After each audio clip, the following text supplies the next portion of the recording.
Monsieur le préfet, les syndicats de police disent qu'il manque encore des moyens, tant en hommes, donc en effectifs, tant aussi en matériel. Que répondez-vous à ces syndicats de police de Guadeloupe?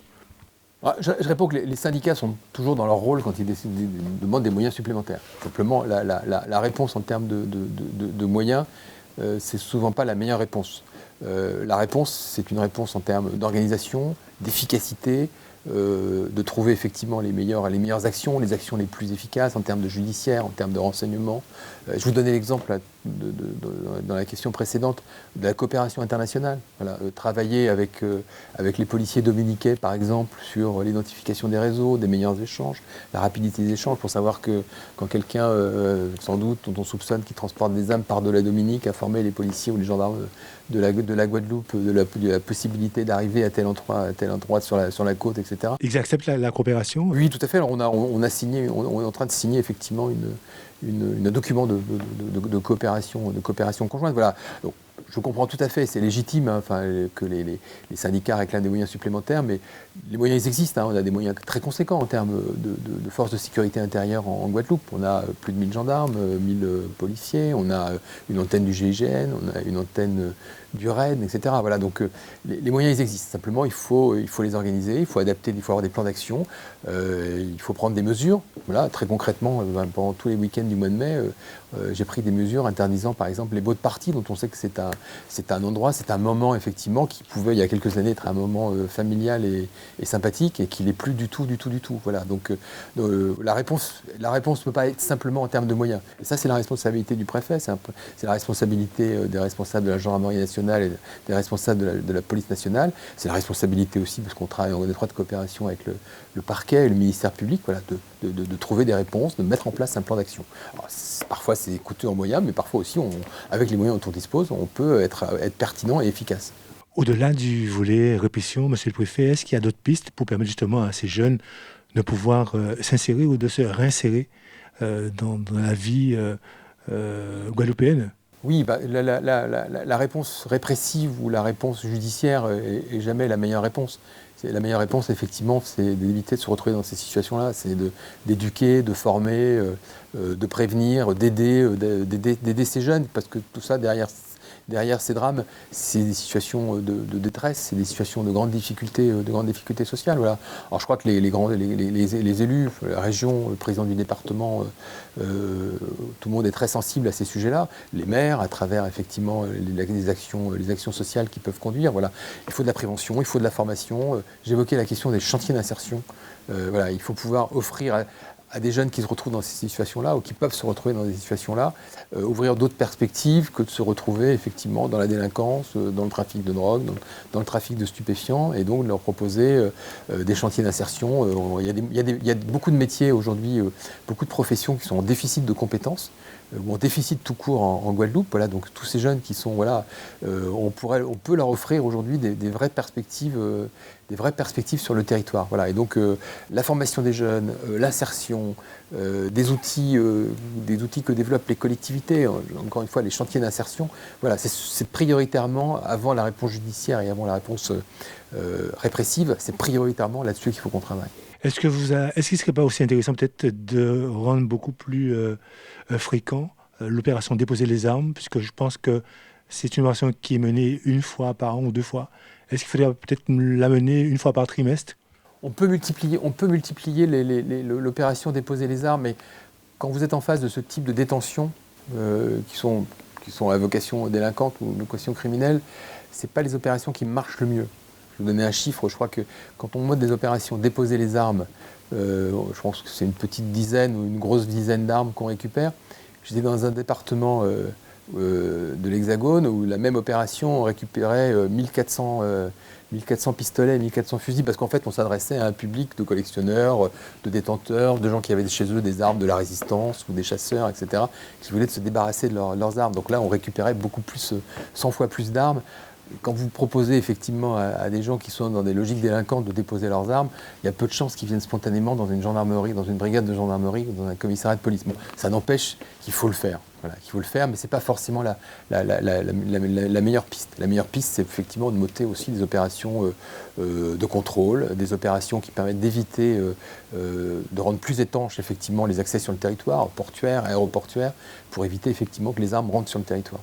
Monsieur le préfet, vous avez constaté que la Guadeloupe fait face à l'arrivée massive de sargasses. C'est vrai que c'est du jamais vu. On avait des sargasses qui arrivaient chaque année en Guadeloupe, mais cette année, on a vraiment une arrivée massive. Vous avez décidé de mettre des moyens en place. Vous pouvez nous en parler?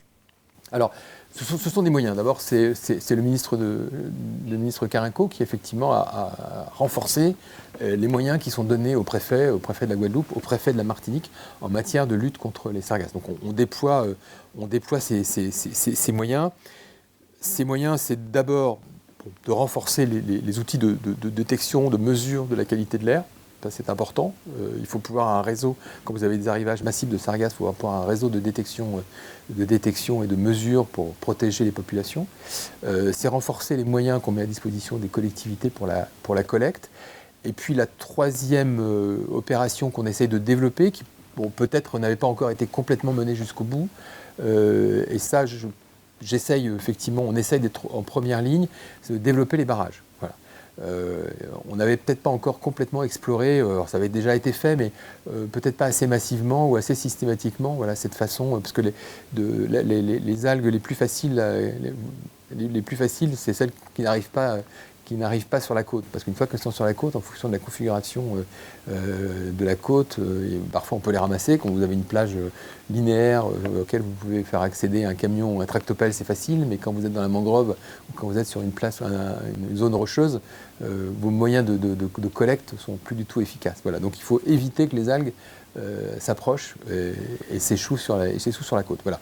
Donc c'est ce qu'on essaye de faire. Voilà. Donc on a, avec les collectivités, avec la région, avec le département, parce qu'on a créé un GIP, et puis un syndicat mixte qui rassemble l'ensemble des communes pour mutualiser ces moyens et pouvoir développer ces barrages. Alors, sur les Saintes, on a fait une première expérience, voilà, qui est plutôt un test, parce qu'en fait, pour tout vous dire, on n'a pas utilisé un barrage qui était initialement fait pour ça, parce qu'on a utilisé un barrage Polmar de lutte contre la pollution maritime, donc qui est chargé de retenir les nappes d'hydrocarbures et pas les algues sargasses. Ça fonctionne? Pour l'instant, ça fonctionne.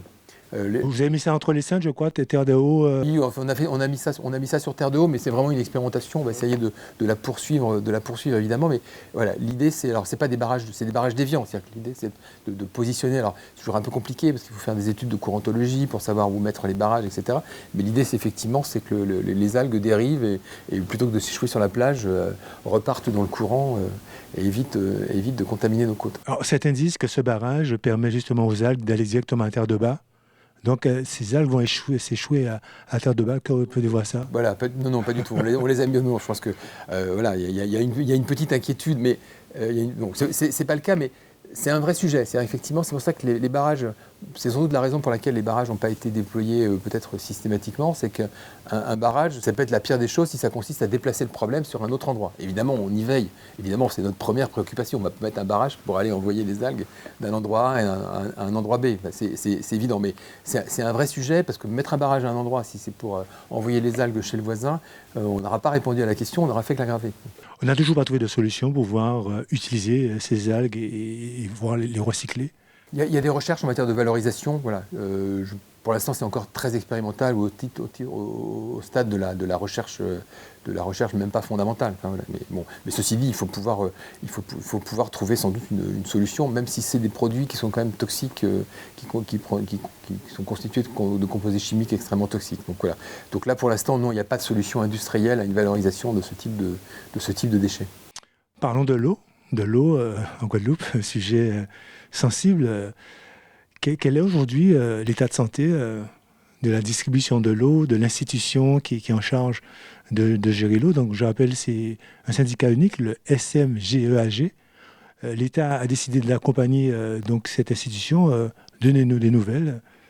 Alors, c'est une institution qui est une institution encore jeune parce qu'elle a été créée par la loi en avril 2021. Elle est effective depuis le mois de septembre septembre dernier. Donc il faut laisser le temps aux équipes du SNGAG, effectivement, de pouvoir monter en compétences. Elles héritent d'une situation difficile, extrêmement difficile. Là, on est dans une organisation qui a quand même failli. Hein. Si on est là aujourd'hui, il y a eu quand même des défaillances des opérateurs précédents. Et donc, reprendre des situations avec un passif comme ça, c'est très compliqué. Donc il ne faut pas qu'on fasse effectivement le procès au SNGAG des anciens opérateurs. Je pense que tout le monde est d'accord pour effectivement donner sa chance. Ça suppose de la patience.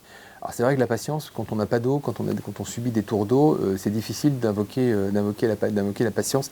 Et ça, je le conçois tout à fait. Voilà. Donc l'objectif, c'est qu'on aille très vite.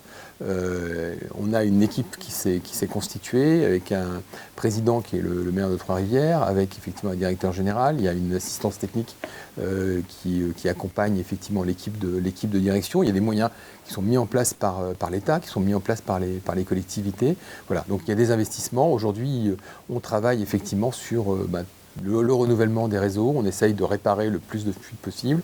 On n'en répare pas encore assez. Mais j'ai bon espoir que d'ici la fin de l'année, on ait pu avoir un taux de réparation des fuites.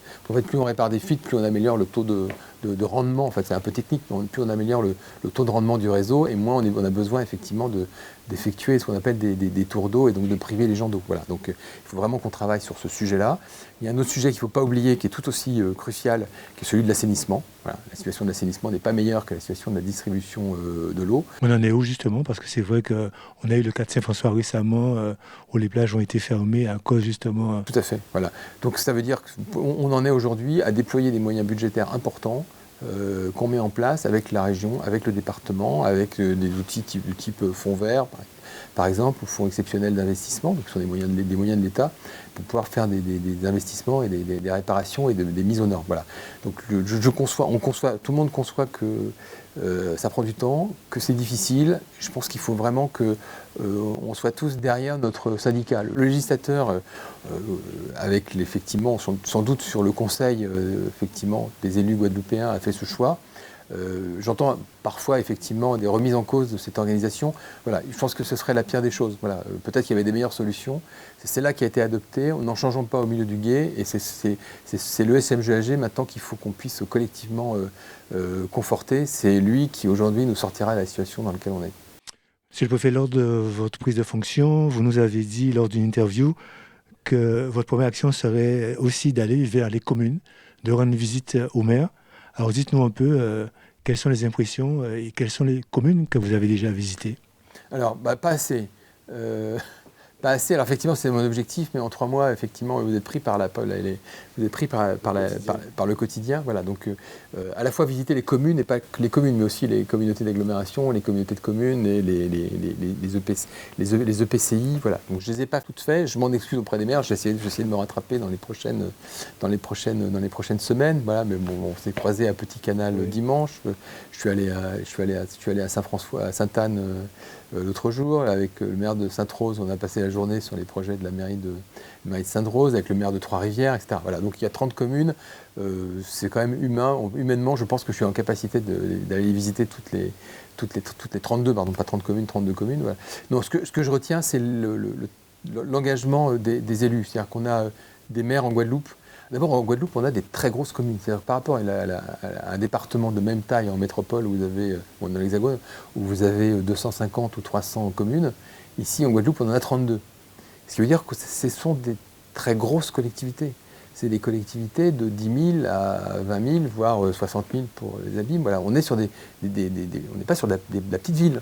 On est sur de très grosses communes, donc avec des équipes importantes, avec des enjeux importants, etc. Et à la tête de ces communes, il y a des maires, voilà, que moi je trouve, j'ai beaucoup d'admiration d'abord pour les élus, parce qu'ils font souvent un travail remarquable qui les mobilise quasiment les uns et les autres à temps plein. Voilà, donc on a des élus en Guadeloupe qui sont des élus, je trouve, extrêmement engagés, extrêmement conscients des difficultés auxquelles ils sont confrontés, mais voulant prendre des mesures, voulant effectivement faire avancer les choses, etc. Voilà, donc à chaque fois, effectivement, le rôle de l'État, c'est de pouvoir aider, accompagner les élus, accompagner les maires. Alors il y a des dispositifs techniques, peu importe, des contrats quorum, des contrats... Vous allez continuer à le faire, les contrats quorum Ah bah bien sûr, oui, on a une nouvelle séquence, on va avoir une nouvelle séquence de contrats quorum. J'espère que, donc, vous savez qu'on en a 3 ou 4 déjà, Pointe-à-Pitre, Basse-Terre, Sainte-Rose pour ne pas les nommer. Voilà, on va avoir une nouvelle séquence voilà, qui pour l'instant, mais la décision n'appartient pas au préfet, la décision appartient au ministre de l'Outre-mer. Mais je pense que sa décision va être très très rapidement connue. Non, mais c'est un outil important parce que ça permet effectivement de mobiliser les services de l'État et les services de la ville avec un plan de redressement précis, etc. Puis vous n'avez pas que les contrats Coram, vous avez aussi, c'était le cas par exemple à Sainte-Anne, des petites villes de demain, des contrats petites villes de demain qui visent à la restructuration du centre-bourg, du centre-ville, à la redynamisation des centres-villes. Vous avez des dispositifs comme Action Cœur de Ville. Voilà, donc aider les communes guadeloupéennes, c'est vraiment la priorité du préfet. Quelles sont les relations avec les collectivités majeures, donc régionales et départementales, le président Chalus et le président Losbar? Excellente.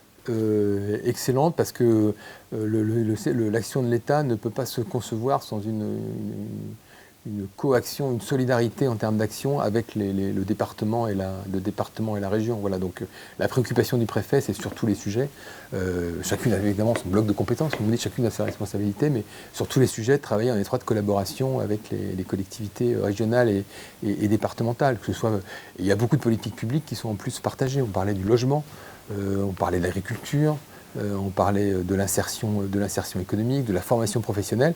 Voilà, tout ça, ce sont de l'emploi. Tout ça, ce sont des sujets effectivement qui sont. C'est pas qu'on est condamné à travailler ensemble, c'est que effectivement, on a la chance de pouvoir travailler ensemble et de créer une vraie dynamique sur le territoire. Voilà. Donc non, les relations, la trilatérale entre le préfet, le président de région et le président du département est quelque chose qui fonctionne très bien.